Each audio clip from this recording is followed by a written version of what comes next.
Well, hey, welcome back, everybody. Mike Letzman here, L&M Lake and Golf Retreat, sporting the old winter cowboy hat. That's what I do when I'm down here. Another little update video today. So what we're going to do, I'm here at the dam here at Rackley Avenue. You guys know this. You've seen me fish here a million times and catch tons of crappie. Look at all the lakes still way up, still right at spillway level. We're looking very, very good. So what I'm gonna do today is I'm gonna take you a little trip down here to the back of the dam. Just look at all this brush, trees, and crap all over this dam. Unbelievable, all the way down. All these trees, all this crap. What we're gonna do is in 2 weeks, December the 9th, Justin Prater with the Prater Equipment out of Brownwood, Texas. He's going to come here and he's going to clean this entire dam off.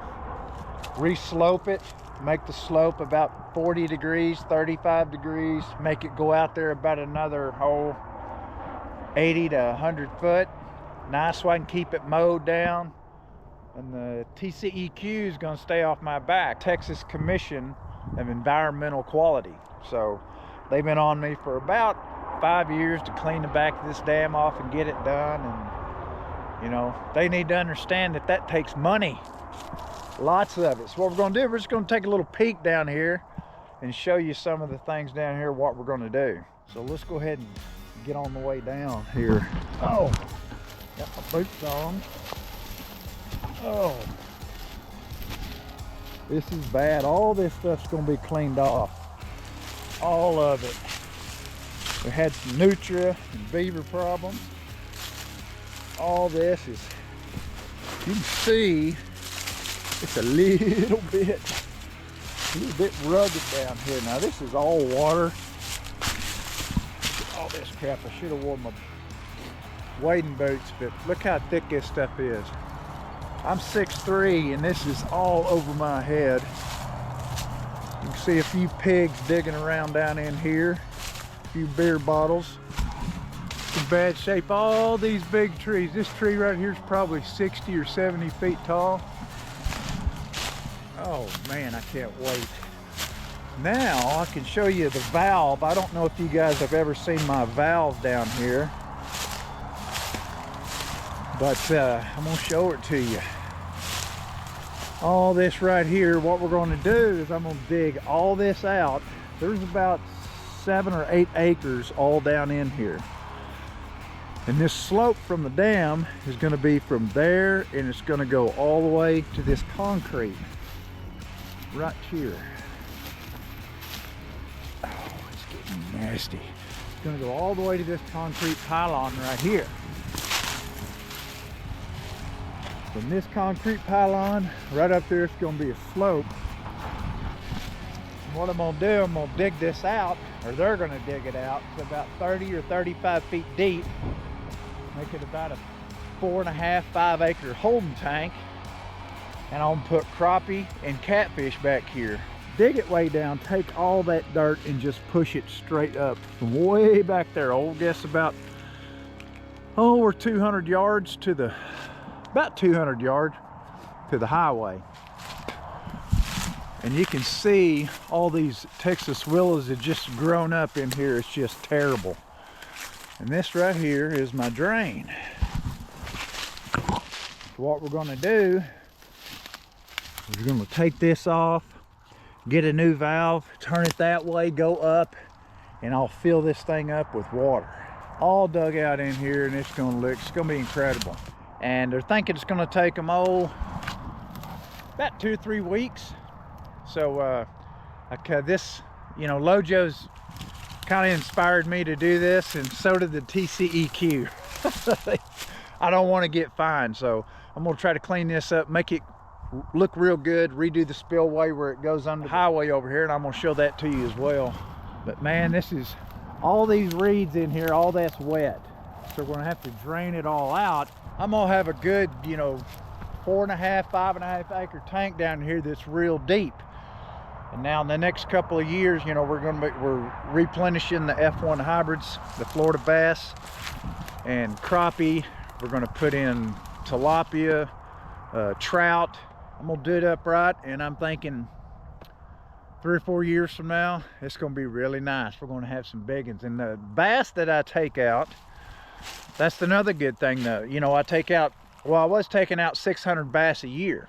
So if I do that now, I'll have a place to put some good bass in down here and keep them going. So let's take a little walk this way, a couple 100 yards, and I'll meet you over by the highway.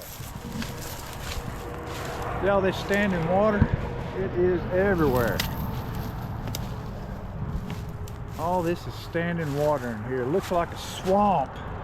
Looks like a swamp in Louisiana. But all this water is stuck.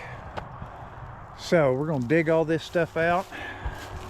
You can see it's about 150 yards to the dam over there. Oh, it's 250 yards to the upslope and another 300 yards to the, well, about 250 yards to the spillway. Now this is going back toward the highway, Highway 36. See some fish running around in there and all sorts of stuff. All right, let's get on. Show you a pretty bad problem I got here. Had a beaver problem here about 3 or 4 years ago, and I solved that. That little beaver, cut him off real quick. This stuff is thick, and this is blackberries. These are blackberries. Look at all this water. And this is where my problem is. See all these hills? They're gonna come in here and clear all this out. Right there.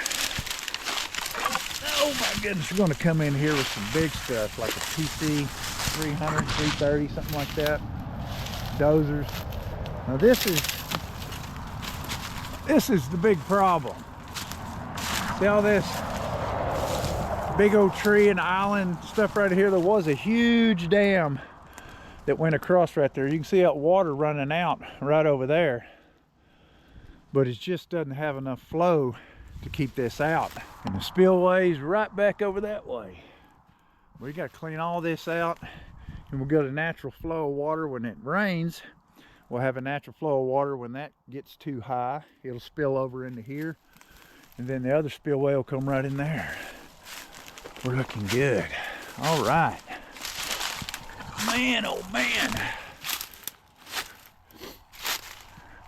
When they get that big old backhoe and excavator and everything in here, this is gonna look different. I'm gonna keep you guys updated on this every week. And it's sure not gonna look like this. And I'm gonna try to have Lojo come down in the next couple of weeks and fly his drone around, give you guys a bird's eye view of what we're looking at. Whew, it's thick. We're gonna try to keep a few of these big cottonwoods. Big cottonwoods right there. It's just the mouth of that's the mouth of the spillway coming in. Try to keep those beautiful trees there. All these big cottonwoods. I'll try to keep that. Now, this is the spillway right by the road. All these rocks and stuff. You can see it. It even came through here. Whoops. Ooh. Spillway water was running through here. But it is nasty. It needs to be redone. It's a great time to do it. Restock fish. You just got all kinds of work to do down here in the next 2 or 3 years. And I want you guys to be a part of it. It's a concrete spillway, of course, right there. And it's about 250 foot long and about 100 foot wide, 120 foot wide. And that's the spillway. Here we go up to the dam. Now what they're gonna do is, you can see how the erosion kind of hit that. They're gonna smooth this up, and all this along the dam, just I'm gonna start right here and just start pushing it up and just pushing it up and get rid of all this trash right in here. It's gonna look good. So when we get her all cleared off, I come here with a brush hog and keep it cleaned up, and keep the TCEQ happy, and actually going to keep us happy too, because it's just going to be better for the water, better for the fish, the dam, the environment, all that stuff. Actually, this winter, that's what I was going to have Jeremy do, is clean off the front of this dam, but got a lot of rain, so I don't mind not clearing it off, because we have a completely full lake. You're looking out over Lojo Cove. There's the boat ramp over there, right in that area. We'll stop there and take a look. We're starting all over, and we'll be able to just and once we get this fixed, we'll be able to just take off and walk, and you'll be able to see all the way from those cottonwoods, those big cottonwoods right there.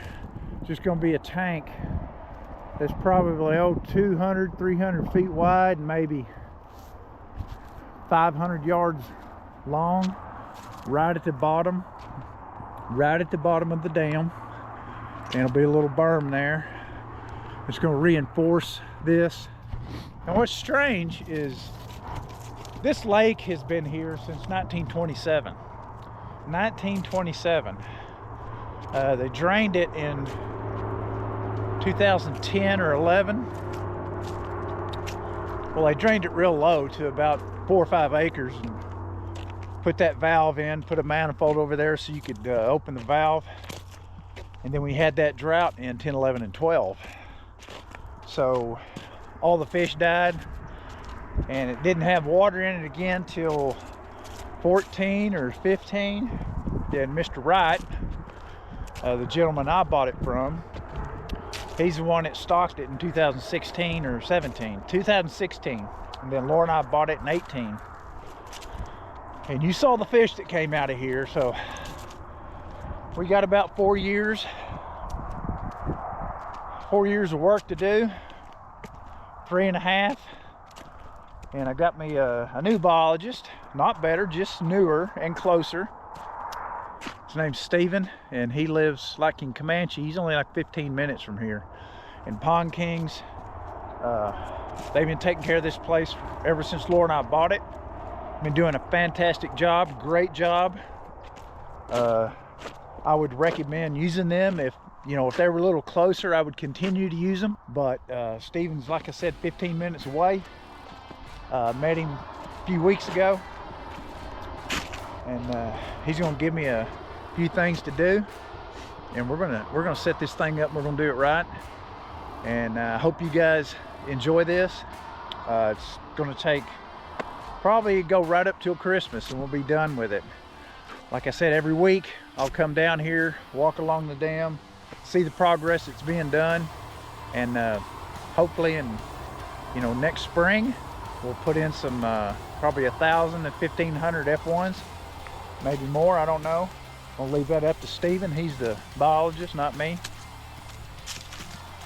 But I do follow instructions very well. So just a little update for you guys. Love you guys. God bless. And we'll see you next week.